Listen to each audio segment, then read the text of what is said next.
தம்பி கபாலி சொன்ன மாதிரி தான் இந்த படமும் நானும் வந்து மனோ சார் சொல்லி பேரை சொன்னா எடுத்தோன்னே ஃபோன் வந்துச்சு. சாருடைய பேரை சொன்னாங்க. சொல்லிட்டு நம்ம ஹீரோடைய சொன்னோன்னே சரி ஓகே அந்த ஒரு சந்தோஷமா ஓடி வந்து டக்குன்னு கமிட் ஆனது தான். அப்படி என்னை கமிட் பண்ண முதல்ல டைரக்டருக்கு புகழேந்தி அவர்களுக்கு முதல்ல நன்றி. ரெண்டாவது மனோ சார் சொன்ன மாதிரி தம்பி சொன்ன மாதிரி நான் செம்பருத்தி படம் வரும்போது தான் அந்த கேசட்லாம் வாங்கி படிச்சுட்டு இருக்கேன். அப்போ பரமக்குடியில் வந்து எஸ்பிஎம்னு ஒரு தேட்டரு இப்போதான் தேட்டர் ஓப்பன் பண்ணியிருக்காங்க. அதில் செம்பருத்தி தான் ஃபர்ஸ்ட் படம். அதில் இந்த பட்டுப்பூவே நிலாக்காய் நேரம் இந்த பாட்டுலாம் வந்து அந்த திரையில பார்க்கறதுக்கு பயங்கரமா இருக்கும். என்னன்னா அந்த தேட்டர்ல வந்து டிக்கெட் கொடுக்குறவரும் டிக்கெட் கிழிக்கிறவரும் என்ன பண்ணிட்டாங்க, இன்னமே இந்த படத்துக்கு வரவே கூடாதா, அவ்வளவுதான் யாரா நீ அப்படின்னு அந்த தேட்டருக்காரன் என்னை திட்டுற அளவுக்கு அந்த படத்தை கிட்டத்தட்ட 13-14 தடவை பார்த்தேன் சார் உங்க குரல்ல நான். அப்படி வந்து சாருடைய குரல் அவருடைய இதுல வளர்ந்தேன் நான். அவருடைய பையன் தம்பி படத்தை பண்றதை வந்து ரொம்ப பெருமையா நினைக்கிறேன். ரொம்ப தேங்க்ஸ் சார், ரொம்ப தேங்க்ஸ் சார். மற்றும் இயக்குனர் வந்து இந்த படம் ஆக்சுவலா ஒரு படத்துல வந்து ஏதாவது ஒரு நல்ல விஷயம் இருக்கும், நிறைய நல்ல விஷயம் இருக்கும், ஏதாவது ஒரு சின்னதா கூட ஒரு மைனஸ் இருக்கும். ஆனா டோட்டலா இந்த படத்துடைய எல்லாமே பிளஸ்ஸா இருந்தது. இந்த படத்துடைய நான் ஒரு குடும்பத்துக்குள்ள இருக்கிற உறவுல போற மாதிரி இருந்துச்சு. எடுத்துக்காட்டுக்கு முதல்ல எங்க ஷூட்டிங் கொடைக்கானல்ல சொன்னாங்க. வழக்கமா கேட்கற மாதிரி தலைவா ரூம்லாம் கொஞ்சம் டீசெண்டா இருக்கட்டும், ஏசிலாம் இருக்குல்ல அப்படின்னு. ஏசியா கொடைக்கானல தலைவா ரூம் போய் கொடைக்கானல் அதுக்கு ஏசி அப்படின்னாங்க. ஓ அப்படியா சாரிங்க. அந்த அளவு ப்ரொடியூசர்ஸ் எங்களை பார்த்துக்கிட்ட விதம், அங்க வந்து ரிசீவ் பண்ணது, அங்க நாங்கள் நடத்தின விதம், அதெல்லாம் வந்து ஒரு ஒரு திருவிழா மாதிரி தான் இருந்துச்சு. அடுத்து ஃபர்ஸ்ட் போயிட்டேன். போனோடனே வழக்கமா என்ன கேரக்டர்னு கேட்டு போவோம். லைட்டா சொன்னார் டேரக்டர். அங்க போனோடனே ஆனா நீங்க பண்ணுங்கண்ணே, நான் அப்படியே மைக்ல சொல்லிட்டே இருக்கேன் அப்படின்னாரு. சரி தம்பி என்ன சொல்லுங்க லைட்டா, இல்லைண்ணே நீங்க பண்ணுங்க நான் சொல்றேன், சின்னதா ஒரு ஃபீல் பண்ற மாதிரி இருக்கும். ஓகே ஓகே தம்பி ரெடினே, ஃபர்ஸ்ட் நீங்க கலகலப்பா பேசிட்டு இருக்கீங்கண்ணே, அப்படியே பாக்குறீங்கண்ணே, ஆக்ஷன் அப்படின்னா நான் பார்த்துட்டு இருந்தேன். தம்பி ஹீரோ இருக்காப்புல, தம்பி கபாலி இருக்காப்புல, எல்லாரும் இருக்காங்க. கீழே கேமராமேன் வந்து ஃபுல் டைட்ல வச்சிருக்காரு நீங்க. நான் கீழே மானிட்டர் உட்காந்து டைரக்டர் உட்காந்துருக்காப்புல. டைரக்டர் மைக்ல மெதுவா சொல்லிட்டே இருக்காரு. ஆனா அப்படியே பாக்குறீங்கண்ணே, பார்த்தோன்னு அப்படியே ஃபீல் பண்ணுங்கண்ணே, கண்ணு கலங்குங்கண்ணே. சரி தம்பி அப்படியே கலங்கிட்டே இருங்கண்ணே, அழுகுங்கண்ணே, அழுதுட்டு இருக்கும்போது அப்படி லைட்டா சிரிங்கண்ணே அப்படின்னாப்புல. சரி தம்பி சிரிச்சுக்கிட்டு இருக்கும்போது அப்படியே மனசுக்குள்ள ஒரு குமுறல் வந்து திரும்ப அப்படி மறுபடியும் அழுங்க, நல்ல குழி அழுகுனே, இன்னும் கொஞ்சம் ஃபுல்லா இன்னும் பாஸ்ட் அழுகுனே, கத்துறீங்க இன்னும் கத்துக்கினேன் அப்படின்னா கொடைக்கானல கேக்குது. கத்தி அழுது முடிஞ்சு ஓகேண்ணே கட்டினேன். தம்பி எதுக்கு தம்பி கத்துறேன் தம்பி அப்படிங்கிற மாதிரி முதல்ல என்னை அழுக வச்சு கதற விட்டு என்னை வந்து ஒரு கேரக்டர் ஆர்டிஸ்டா மாத்தின பெருமை வந்து தம்பி போல தான் வரும்.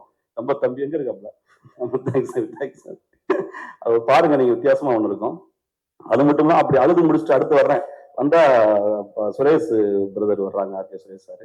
அவர் வந்து அவர் தோற்றமே தெரியும் உங்களுக்கு. அவர் வண்டி ஒரு தார் மாதிரி வண்டி ஓடிட்டு வருவாரு. வண்டி ஓடிட்டு வந்து நிப்பாட்டு என்னை திரும்பி டேய் அப்படின்னு கூப்பிடுவாரு.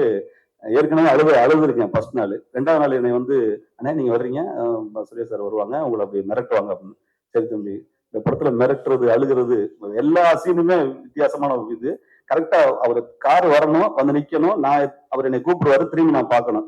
கொஞ்சம் கார் முன்னாடி வந்துட்டாலும் ஓவர்லாப் ஆயிரும். அதை இந்த விஷயத்தை எப்படி வந்தாலும் சொல்லி கொடுக்கறதுக்கு டைரக்டர் இருக்காரு. ஆனா இதை வந்து அவர் சப்போஸ் கொஞ்சம் முன்னாடி வந்துட்டாலும் சரி, நான் கொஞ்சம் திரும்புறத கொஞ்சம் லேட் பண்ணாலும் அதை பக்காவா கவர் பண்ணி பிரதர் வந்து கேமராமேன் வந்து ஷூட் பண்ணாப்ல. அப்ப அந்த ஒரு ஷாட்ல நினைச்சேன், கேமராமேன் வந்து மிகப்பெரிய ஒரு திறமையான ஒரு நண்பர், நல்லா வரணும் நண்பா, நல்லா வரணும் நண்பா. அப்படி என்னை முழுமதியா காட்டின புகழேந்தி தம்பிக்கும், நம்ம என்னோட நடிச்ச அப்ப அதுக்கப்புறம் நானும் சுரேஷ் சாரும் ரொம்ப ஒரு பேசுறதுக்கான சந்தர்ப்பங்கள் வந்துச்சு. அந்த கொடைக்கானல் அந்த மலையில உட்கார்ந்து நாங்க பேசின அந்த தருணங்கள்லாம் மறக்க முடியாது. அன்னைக்கு தான் வந்து அவர் ஒரு ஆக்டராகவும் ஒரு டிஸ்ட்ரிபியூட்டரா தெரியும், ப்ரொடியூசரா தெரியும், நடிகனா தெரியும். ஆனா அத்தனையும் மீறி மிகப்பெரிய ஒரு பெரிய தொழிலதிபரா தெரியும். ஆனா மிகப்பெரிய ஒரு கிரியேட்டர் அவரு. எனக்கு வந்து ஆர்கே சுரேஷ் சார் வந்து ஒரு பெரிய கிரியேட்டர், ரொம்ப கலா ரசிகன். உண்மையிலேயே ஒரு சின்ன நுவான்சஸையும் ரசிச்சு சொல்றதா இருக்கட்டும், உட்கார்ந்து கதைகளை பேசுறதா இருக்கட்டும், ஒரு கதையை பத்தி விமர்சனம் சொல்றதா இருக்கட்டும். அப்பதான் நினைச்சேன், ஆளுதான் ஒரு சொல்லுவாங்கல்ல, வெளியில பார்த்தா ஒரு பலாப்பழம் மாதிரி ஒரு முள் தோற்றத்தோட இருக்கிற, மிக மிக உள்ளுக்குள் சுளையோட இருக்கிற அற்புதமான ஒரு மனிதன் தலைவா நீங்க. மிகப்பெரிய கலைஞன் நீங்க. உங்களுடைய அந்த கலை, அந்த ஸ்கிரிப்ட் சம்பந்தமான அந்த ஒரு நாலேஜபிளுக்கு நீங்க வர வேண்டிய தூரம் நிறைய இருக்கு. உண்மையில பெரிய லெவல்ல வரீங்க. ரொம்ப ரொம்ப நன்றி. யாரையாவது விட்ட தம்பி கபாலி என்னோட இருந்து கூட நடிச்ச எல்லாருமே, இதை தாண்டி எல்லாத்தையும் தாண்டி நான் ஹீரோவா தம்பியை நான் வந்து மனோ சார் பையனை நான் பார்த்து சந்திச்ச அந்த நாட்கள் வந்து மறக்க முடியாது. என்னன்னா, நாங்க போய் அங்க நடிச்சுக்கிட்டு இருக்கோம். நடிச்சுக்கிட்டு இருக்கும்போது மத்தியானம் வருவாரு. வந்துட்டு, "அண்ணே என்னண்ணே என்ன நான்வெஜ் சாப்பிடுவீங்களாண்ணே?" சாப்பிடுவேன் தம்பி." "சரிண்ணே கொஞ்சம் வெயிட் பண்ணுங்கண்ணே" அப்படிம்பாரு. எங்கேயோ இருந்து மீன் வரும், எங்கேயோ இருந்து கறி வரும். என்னைய வச்சு சாப்பிட வச்சு, அத அழகு பார்த்து, அத ரசிச்சு ரசிச்சு நம்மள வந்து பார்த்துக்கிற அந்த தன்மை இருக்குல்ல, ஒரு என்னுடைய சகோதரன் மாரி நான் உணர்ந்தேன்.